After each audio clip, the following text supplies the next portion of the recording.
Muy buenas noches, bienvenidos a Primer Círculo. En esta ciudad, pero también en otras entidades, hay entidades que cuentan con atención ciudadana, instituciones que atienden a la ciudadanía, de las cuales a veces no somos muy conscientes. En México, en la Ciudad de México, nació en el año 2007, si no mal recuerdo, un consejo precisamente para la seguridad y la atención a esta ciudadanía. Y el día de hoy tenemos nada menos y nada más que a la cabeza de esa instancia con nosotros. Salvador, ¿Qué tal? ¿cómo has estado? Qué gusto Muy bien, verte. Federico, qué gusto verte. Salvador es una persona que tiene una formación en Inglaterra, en Estados Unidos, una formación académica muy sólida, ha pasado por la Universidad Iberoamericana, por la Universidad Nacional, y Salvador Guerrero Chiprés es, diría yo, en este sentido, una persona muy sensible a los nuevos fenómenos que tiene que atender el Consejo Ciudadano. Y a mí me gustaría pedirte, Salvador, que comenzáramos por recordar cómo nació esta institución, porque no todo el mundo sabe cómo... Sí, cómo siempre hay que conectarse con otras generaciones y recordar dónde estamos, a dónde vamos y dónde venimos. Hubo una enorme manifestación en el 2004, todos vestidos de blanco. sí. Yo participé en ella. Era tan grande que ocupaba todo el espacio que recorrió de Reforma desde Chapultepec, la Puerta de los Leones, hasta el Zócalo. Yo creo que es la manifestación más grande que ha habido de estratos medios y populares preocupados por la inseguridad en ese momento, 2004. Inicialmente, el entonces jefe de gobierno consideró que era una marcha pirurris. Afortunadamente, y revelador también de su propia inteligencia, modificó su opinión e impulsó, junto con la comunidad judía, con empresarios, con víctimas de violencia que implicaban homicidios, secuestros, algunos de ellos personajes tan connotados como Alejandro Martí, Martí, claro. recientemente fallecido. Entonces, hubo esa inmensa manifestación y el impulso social de ello se fue canalizando a crear una instancia que puenteara entre sociedad civil y ciudadanía. En 2004 al 2007 tiene, como ya lo dijiste tú, su primera existencia normativa y en 2019 ya queda constituido, referido en la Ley de Seguridad Ciudadana como un organismo de consulta. Ahí participan 25 consejeras y consejeros honorarios, activistas, periodistas, empresarios fundamentalmente, y 265 colaboradores actualmente. Cuando nosotros tomamos el consejo eran 152 colaboradores, ahora son 265. Teníamos una sede, ahora tenemos 4 sedes. Teníamos una presencia que implicaba 9,000 llamadas por mes, ahora tenemos 24,000 llamadas por mes de todo el país, sobre todo de personas que requieren 2 cosas en 2 columnas: el servicio de atención psicoemocional y también la guía jurídica para aquellos que han estado a punto de ser víctimas de delito o lo han sido. Y el Consejo Ciudadano sesiona una vez al mes en su pleno y en general tiene un servicio 24/7 de 3 líneas telefónicas, la más importante el 55 33, 55 33, para proveer precisamente esa ayuda. Así que el Consejo Ciudadano es una mesa de articulación, es un modelo de intervención social que también tiene un carácter territorial, porque estamos en Iztapalapa, Azcapotzalco, Benito Juárez, Cuauhtémoc y en la central de Abasto, así como tenemos módulos en las centrales camioneras. Y el propósito es fundamentalmente ese: ofrecerle de inmediato una atención a las personas que están buscando orientación jurídica y también, insisto, guía psicoemocional ante diversas situaciones que pueden estar padeciendo. Ahora, en estas 2 décadas y fracción, caray, pues hay programas que han mantenido, diría yo, que están ahí ya permanentemente.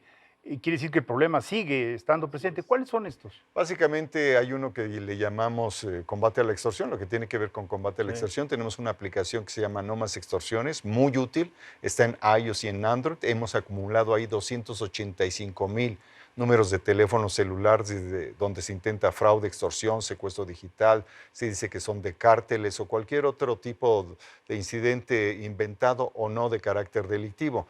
Entonces, tenemos esa aplicación, lo cual quiere decir que la extorsión es el tema número 1, sigue el fraude, que está a veces muy conectado, inmediatamente después en una pirámide invertida seguiría la violencia familiar y de género, posteriormente el abandono y maltrato del adulto mayor, después niñas, niños y adolescentes, abandono y maltrato, acoso sexual también, bullying, y también un programa que se llama Dice a la Vida, que combate al suicidio. Hemos atendido a alrededor de 22,000 personas con ideación, planeación y tentativa suicida en estos 4 años y 10 meses. Y finalmente tenemos un programa que no solamente es cultural, identitario o de moda, que es el tema de Compa Animal, sino que también es un trazador de violencias o de entornos violentos dentro del hogar o fuera de él, que nos permite también ayudar a las personas que están reivindicando atender a animales abandonados y maltratados, pero también puede ser un tema de incidencia delictiva acerca del maltrato y del abandono animal. Ahora, el hecho es que utilizaste la palabra vinculación. Tú sabes muy bien a qué te refieres, pero ¿qué es la vinculación? O sea, ¿cómo se le ayuda a la ciudadanía vinculándolos con? Es muy bueno. Yo lo decía un poco en abstracto, sociedad civil vinculada también con el gobierno, pero en concreto ofrecemos acompañamiento, por ejemplo, al Ministerio Público. Ahora estamos, por ejemplo, acompañando el asterisco 765, que es una línea que inauguró la doctora Claudia Sheinbaum cuando era jefa de gobierno, que busca disminuir, abatir el tema de feminicidio. Entonces, en esa línea, por ejemplo, hemos atendido 32,000 mujeres que no quieren ir a denunciar. Entonces, el Consejo Ciudadano ofrece, por ejemplo, en ese caso, acompañarlas al Ministerio Público, ir a su casa por ellas con un psicólogo y una psicóloga, abogada o abogado, y llevarlas al Ministerio Público. Hay mucha resistencia a veces a denunciar, porque normalmente el agresor puede ser el marido, un hijo, un tío. Un alto porcentaje proviene del interior. Sin duda alguna, el 80% de la agresión es cometida por consanguíneos o conocidos o exparejas. Así que hay una resistencia. Entonces, acompañamos al Ministerio Público, podremos darle seguimiento al caso según nos permitan y quieran las personas, y eventualmente también ofrecemos esta atención psicoemocional, que es la provisión de primeros auxilios psicológicos, básicamente acompañar en el procesamiento de emociones, incluso al grado de atender a personas que han estado en tentativa de suicidio. Fíjate que a mí me ocurrió una anécdota con un colega y amigo muy querido, Ricardo Rocha, que acaba de fallecer. Claro. Hacíamos radio juntos, en un programa a mediodía, y tenía un enfoque social, se llamó La Hora del Cambio, imagínate. Esto fue en el 98, 99. Y un día nos dijo una de las personas que estaban amablemente tomando las llamadas, nos dijo, tienen que escuchar esto, ¿no? Y era una chica que quería suicidarse. Y nos empezó a decir que su vida no tenía sentido, y entonces nos mirábamos, Ricardo y yo, decíamos, ¿qué vamos a hacer, no? Y la dejamos que se desahogara cuando entra otra llamada de otra chica que le dice a la primera chica, no intentes eso, yo ya lo intenté y no es una salida. Entonces también la vinculación entre los ciudadanos puede resultar muy, muy interesante. No sé qué estadísticas tengas o qué números Bueno, ahí tienes. tienes toda la razón. Hay una horizontalidad en la posibilidad de que la sociedad civil se comunique como parte de una comunidad que se construye solidariamente. A mí me parece conceptualmente un punto muy acertado lo que tú planteas. Sí, porque saber que el problema tuyo lo tiene otro, ¿no? Claro. De hecho, muchas de las personas, diría yo que entre el 90 y el 95% de las que hablan que quieren ser atendidas psicológicamente o jurídicamente, no quiere ir, por ejemplo, al Ministerio Público. Quiere compartir su opinión, quiere compartir su experiencia para que no ocurra lo mismo. Ahí se conecta con lo que estás diciendo y estamos hablando de una cierta vinculación también, utilizando ese vocablo, que implica la conexión entre iguales integrantes de una comunidad mayor, que pues es la ciudad, que puede ser la comunidad nacional o que puede ser aquellos integrantes de una comunidad de personas vulnerables. El 80% de la población mexicana va a tener un tema de depresión profunda durante su vida y muy probablemente todos en algún momento en la vida vamos a ser víctimas de algún tema de incidencia delictiva. Así que la conexión también es de ese tipo de manera horizontal. Mencionaste una palabra que es clave en esta época y yo creo que clave siempre, depresión. En alguna ocasión presenté un libro de una escritora sobre la depresión y lo que es muy interesante es que hay muchísimos más depresivos potenciales y en activo de lo que nos imaginamos. Y la gente no quiere hablar del tema. Dice, está tristeando o los amigos le dicen, no, hombre, échale ganas, ¿no? El típico échale ganas. Y esa depresión se acentuó muchísimo durante el COVID, tengo entendido. ¿Ustedes cómo lo vivieron? Bueno, los 2 años del COVID observamos, por ejemplo, en el caso de suicidio que se multiplicó por 5, durante 6 meses de los 24 más álgidos, el número de reportes que tenían que ver con ideación, planeación y tentativa de suicida, en particular de jóvenes de entre 15 y 25 años. a grado tal que inclusive este es un tema global, no solo fue de México. Sí. Netflix nos pidió utilizar el teléfono del Consejo Ciudadano para recomendarlo como una herramienta de servicio y de atención después de que pasara su programa, la serie 13 Reasons Why, que se refiere a tentativa suicida por parte de personas muy jóvenes. Entonces, es un fenómeno nuevo. Nosotros, advirtiendo el tema del COVID, sí hicimos contrataciones como de 40 psicólogas y psicólogos en un proceso muy rápido, iniciado en diciembre del 2019. Entonces, cuando vino el pleno golpe de la epidemia, pudimos atenderlo. Y nos pidieron también ayuda para incluir en la caja de herramientas en Facebook, el Gobierno de México y entre otras autoridades. Así que hubo varias instancias, entre ellas el Consejo Ciudadano, que permitieron una válvula de escape a la enorme necesidad de un tema que no había sido visibilizado en la agenda pública global, en políticas públicas. Apenas los partidos políticos recientemente han empezado a reconocer que eso es una parte central, así como otros elementos de la agenda contemporánea. Así que el Consejo Ciudadano tuvo la oportunidad de servir y estamos como equipo muy orgullosos de haberlo hecho. Y fíjate, esa sensibilidad al tema se muestra, o falta de sensibilidad al tema, se muestran en el presupuesto de apoyo a las enfermedades psiquiátricas, que es bajísimo. Es decir, cuando tú comparas, me decía un día un doctor, me dice, necesitaríamos mínimo 10 veces más de lo que recibimos, los distintos hospitales que Y atienden. también que son muy pocos hospitales de buen nivel, estamos hablando de 4 en todo el país. Nosotros yo he atendido personalmente a personas que son adictas, una de ellas que trató de arrojarse de un puente vehicular en Azcapotzalco, y era un muchacho que pues ni siquiera podía hablar, estaba completamente, digamos, intoxicado, y tenía la ropa rota y muchísimos pinchazos en las piernas, que yo creo que era heroína. ¿Has detectado de alguna manera la entrada del fentanilo al país, a la ciudad? Porque a mí Sí, me comentaban el otro día que ya también hay rumores. tuvimos reportes que presentamos en su momento en el Gabinete de Seguridad, porque nosotros somos invitados al Gabinete de Seguridad que presidía en su momento la doctora Sheinbaum y ahora Martí Bates Guadarrama. Y ahí inclusive advertimos cómo por los reportes que había, hasta se iba modificando el precio de la pastilla, por los reportes que nos decían. Y también identificamos una oportunidad de ayuda. Por ejemplo, hubo un caso donde una persona ciudadana nos indicó, estas personas llegan armadas, llegan a estas horas de la noche en este lugar, y fue tan preciso su reporte que permitió la intervención de la Policía de Investigación y la Secretaría de Seguridad Ciudadana. Detuvieron como a 7 personas armadas y con bolsitas de 3 colores, hierbita de color verde, polvito blanco o piedrita blanca o translúcida, y también pastillitas azules, que no son las otras pastillitas azules, sino las que tú estás refiriendo, o una exploración de ellas, porque ya está mostrado inclusive a nivel internacional las variaciones que inteligencia artificial te puede permitir para idear fórmulas que pueden ser agregadas o combinadas con lo que originalmente es el fentanilo. Así que estamos frente a un problema que está evolucionando con una enorme velocidad en términos de consumo, de mercado, de precio, de destino, de transporte, como quizás nunca tan velozmente habíamos visto con ninguna otra droga. Ahora ya lo de la droga de diseño, como decía en alguna ocasión el general Naranjo, ¿te acuerdas que fue asesor en Colombia? Estuvo en México y decía, olvídense, van a hacer drogas de diseño, y se adelantó, esto fue hace como 10 años, ahora ya estamos en ese mercado, y sin embargo pareciera como que no queremos aceptarlo, ¿no? O sea, aquí el ejército ostenta que termina con los laboratorios, pero no hay consumo.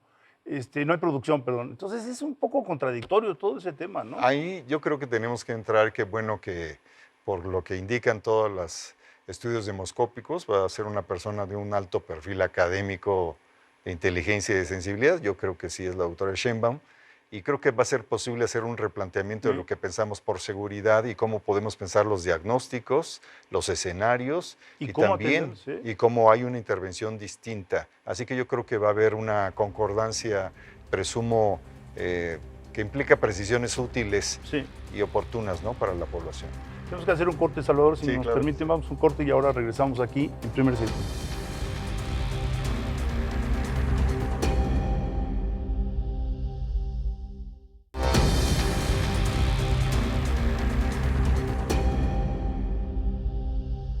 Estamos aquí con Salvador Guerrero Chiprés, quien está al frente del Consejo Ciudadano para la Prevención de la Seguridad y de la Salud en la Ciudad de México. Salvador, tú mencionaste una palabra que es clave, versatilidad. Necesitan ser muy versátiles porque son fenómenos cambiantes, ¿no? cerrábamos el bloque anterior hablando del fentanilo, pero puede haber nuevos y para eso se necesita personal muy capacitado. No solo me refiero a la parte técnica, sino a la parte humana, muy sensible a atender a la gente. ¿Cómo haces esa selección? No debe ser sencillo, ¿no? No lo es, porque además hay un problema, dicen algunos empleadores, generacional. Es decir, ahora dicen algunos empleadores, y podríamos eventualmente estar de acuerdo con esa idea, es muy difícil localizar los perfiles de servicio que se requieren en un contexto donde tienes que tener atención presencial, no solo por teléfono, sino eventualmente presencial. Sí es difícil, pero sí es posible porque hay muchísimos jóvenes muy dispuestos a trabajar y a entregarse en servicio. Debo decirte que uno de nuestros valores centrales es el tema del establecimiento de rapport con víctimas, en otras palabras, la empatía. Y en eso yo creo que hemos destacado entre todos los organismos semejantes que en el mundo ofrecen servicios como los que ofrece el Consejo Ciudadano, tanto para el tema de contención emocional como de guía jurídica. Y sí destacan los perfiles y las edades que los podemos ubicar psicólogos y abogados, psicólogas y abogadas entre los 28 y los 37 años de edad. Muchos de ellos ya tienen 5 o 6 años de experiencia y son expertos, si lo son, por ejemplo, en el caso de atención a tentativa suicida, lo son también para otros casos menores que pueden ser ansiedad o angustia, y si lo son también, dado que atendemos la gestión de la Línea Nacional contra la Trata de Personas a un delito tan complejo, también lo pueden ser para otros delitos como la extorsión, el fraude, la privación ilegal de la libertad o otras situaciones que nos plantean, sobre todo mujeres, porque el 70% de las 24,000 personas que nos llaman son mujeres. 70%. 70% son mujeres. Ahora, eso supone una revisión de los planes de estudio, por ejemplo, las escuelas de trabajo social, porque la concepción que se tenía del trabajo social es muy diferente a la que se puede tener en el siglo XXI, ¿no? Así es. Y esos profesionistas necesitan tener también capacidades técnicas y de atención y conocimiento para tratar estos nuevos fenómenos y necesitan presupuesto. Así es. Porque, sin duda o sea, alguna. digo, la visita, yo estuve en el INGER, Instituto Nacional de Geriatría, durante 5 años, una cosa así, en el Consejo, y estoy en una fundación de atención a adultos mayores. Y una de las cuestiones que más nos impacta es la falta de sensibilidad a los temas de los adultos mayores, que muchas veces viven en condiciones realmente muy precarias, en situaciones Son de objeto soledad, de despojo también. son objeto de despojo. Entonces, por ejemplo, los apoyos en ciertos casos hay que llevárselos directamente y no se pueden hacer por tarjeta porque pues, esa tarjeta igual puede servir para comprarse una caguama. Así ¿no? es. Entonces, por un lado la tecnología te ayuda mucho, pero por el otro lado puede ser un riesgo. La falta de trato personal, ¿no?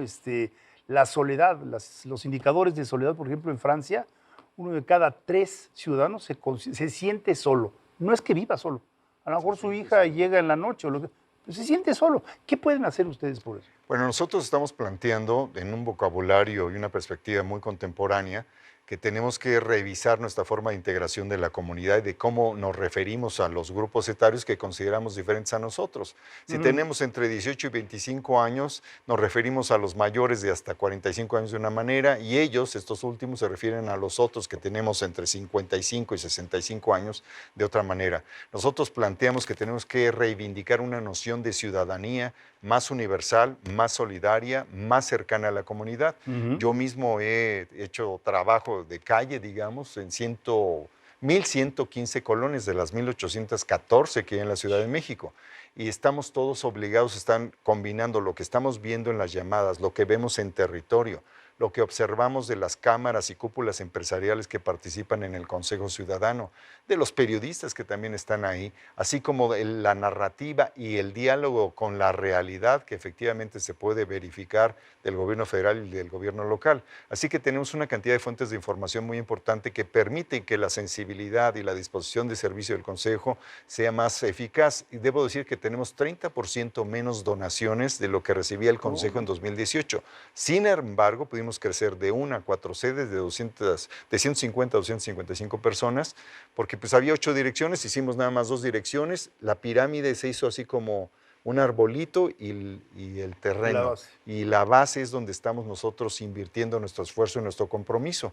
Y en este momento prácticamente podemos asegurar que todas las llamadas, 99.5% de ellas se atienden en menos de 5 segundos. Porque también combinamos una lógica empresarial, lo mejor que pueda tener un gobierno local y federal y también lo mejor que puede ofrecer un organismo de la sociedad civil. Ahora, una pregunta, en algunos países, dado que el Consejo atiende diversidad de problemas, hay una reacción por parte de los gobiernos para tratar de limitar de alguna manera el uso de la pantalla en menores, en niños. En España ya tienen una serie de limitaciones por ley, incluso se permiten las visitas a los hogares. En China ni se diga, es otro contexto. Sí. Pero pareciera que sí es algo muy preocupante la cantidad de horas pantalla que están absorbiendo los niños, que en parte supone desatención de los padres. Así ¿Ustedes es. tienen detectado algo de ello? Sin duda alguna, por ejemplo, en el tema de trata de personas, son 11 modalidades del tema de trata de personas. Los delincuentes han estado utilizando los últimos 3 años este abandono o alejamiento de la supervisión de cómo las niñas, sobre todo de 11 a 15 años, están manejando su acceso a videojuegos que están prohibidos para menores de 18 años. Y hemos descubierto varios casos en los cuales ya está tan establecida la confianza entre la niña y el tratante que la niña está a punto de abordar un taxi para ir a conocer a una persona que es muy su amigo y que le está ofreciendo otra vida, que le está ofreciendo una libertad, viajes, juguetes, vestidos, atención que ella percibe que no le están ofreciendo en su casa. Recordaremos, hace 40 años la discusión de la industria cultural era precisamente que se delegaba a las grandes televisoras públicas la educación, ahora se hace con esto y es increíble, pero no todos los maestros están en disposición, sea en la escuela pública o privada, de establecer reglas claras sobre el uso de Internet y tampoco lo están los papás, que yo creo que también hay un tema de un complejo de culpa, de no poder estar, sobre todo en hogares como en México, en donde el 33% está capitaneado, liderado solamente por una mujer. Por una persona, sí, la mujer. Ahora, el hecho también es que digamos, la información apenas está fluyendo. El otro día me decía una psicóloga que hay un síndrome de los niños que se llaman la generación de cristal. Así es. Que son niños que tienen, digamos, una incapacidad para digerir los pequeños traumas de la vida, ¿no? De la vida cotidiana, y que revientan y explotan, que se ponen furiosos, que pierden el control, Así es. ¿no? Déjame decirte que yo fui profesor del TEC de Monterrey hace algunos años y el umbral de atención estaba establecido en 45 minutos. Se ha desplomado a 5 minutos. Entonces, algo está pasando muy serio, que implica no solo el tema del umbral de atención, sino la irritabilidad derivada de aquel intento de un adulto de concentrar la atención en otro o de alejar el uso del teléfono celular, inclusive de un desayuno, una comida. El otro día vi 1 entre 100, una familia que no tenía celulares en la cama. Ya nada más eso faltaba. En la mesa. Y es muy curioso porque en realidad siempre están las familias y cada uno, inclusive la más pequeña, está en una pantalla. Y ese es un fenómeno que sí es necesario revisar. Y ojalá que las autoridades a nivel local y federal tengan un planteamiento nuevo respecto del uso del celular. Porque, por ejemplo, bueno, autores como Lipovetsky, etcétera, han tratado esta cuestión de la instantaneidad, ¿no? Esta ansiedad porque lo que tú quieres lo recibas de manera inmediata. Y en muy buena medida viene por los aparatitos, ¿no? ¿Te acuerdas de Homo Videns? Sí, ¿cómo Eso no? ya tiene 25 años. Ahora sería Homo Instantaneous o algo semejante. Porque si no hay esa capacidad de sentir que estás conectado de manera inmediata con un circuito mayor a través del celular, empieza una especie de situación, no me atrevo a llamarle neurótica, pero es algo semejante. Algo semejante, sí. Entonces hay una irritabilidad, hay una tentación, hay una desesperación cuando te falta el control de tu celular o el acceso a la información que tú crees que vas a encontrar en él. Sí son brotes, por lo que me decía esta psicóloga, sí son brotes de pérdida de control por parte de los niños que yo creo que hay que atender. Ahora una pregunta, ustedes tienen muchísima información. Así es, valiosa, es una mina de datos. Es una mina. ¿Se puede tener acceso a ella? Nosotros publicamos estudios frecuentemente. El día de hoy dimos a conocer uno que se relaciona con los montadeudas, que son las aplicaciones a través de las cuales organismos que pueden venir de Perú, de China, de Colombia, de México, ofrecen préstamos fáciles.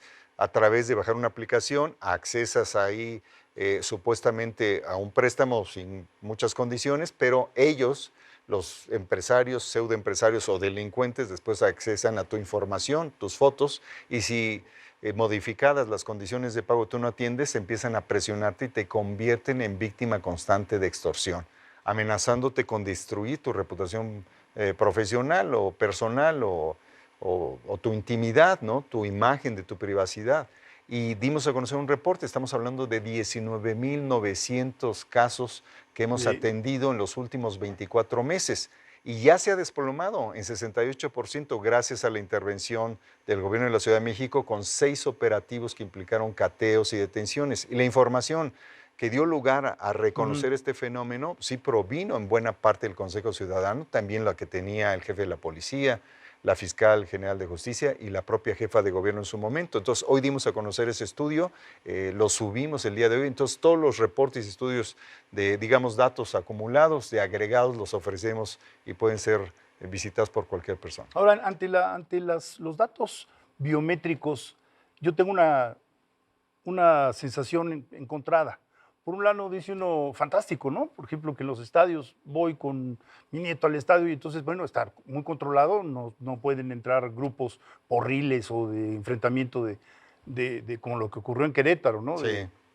Que fue gravísimo Hace en el 2 estadio años, de Querétaro. creo yo, sí. Sí. Y en Estados Unidos ocurrió. Sí, claro. Eso es muy alentador. Pero por el otro lado, también es cierto que esos datos biométricos pueden ser mal usados. Claro. Para muchas cuestiones, o sea, para derivar, como decías tú, afectar tu personalidad. Tú hace poco estabas hablando en un programa de radio de un problema novedoso como este, que no tengo mucha más información, que está instalado en la Ciudad de México entre los adolescentes y que se llama Fue en Yucatán, Knockout Challenge. Knockout Challenge. O el reto de la asfixia o semejante. Básicamente es, no sé si yo lo conocí en la secundaria hace varias décadas. Básicamente en ese entonces, en los años 70, un muchacho de la secundaria se ponía atrás de ti, te presionaba el pecho fortachón, y ¿no? te desmayabas. Ahora se hace con la espalda pegada a la pared y empujan. Y entonces durante 5 o 10 segundos se desmaya el muchacho, puede caer mal, puede extenderse la reacción, puede dañar al cerebro y puede morir. Entonces, este desafío se hizo recientemente viral de nuevo, o por primera vez se hizo viral porque antes ya existía y existe todavía. Y eso nos permitió reconocer que hay ciertas prácticas que siguen ahí, pero que ahora se agrega el hecho de que hay 130 millones de celulares y hay muchísimas personas que están buscando ser reconocidas o crecer identitariamente en su adolescencia porque enviaron un video, como ocurrió también con lo de bullying, que nosotros también atendemos, recordarás. Entonces prefiere la niña grabar a la otra niña que está golpeando a otra de sus compañeras en vez de intervenir. Y eso también es un nuevo fenómeno. Bueno, la plática podría seguir, pero Así por es. desgracia, y tú conoces los medios, tenemos que terminar esta emisión, Salvador. De verdad, mil gracias por haber Muchas estado. gracias a ti, Y a Federico. ustedes, ahí está el consejo, acudan al consejo, den oración al consejo, nos ayudará a todos. Nos vemos en la próxima emisión de Primer Círculo. Gracias.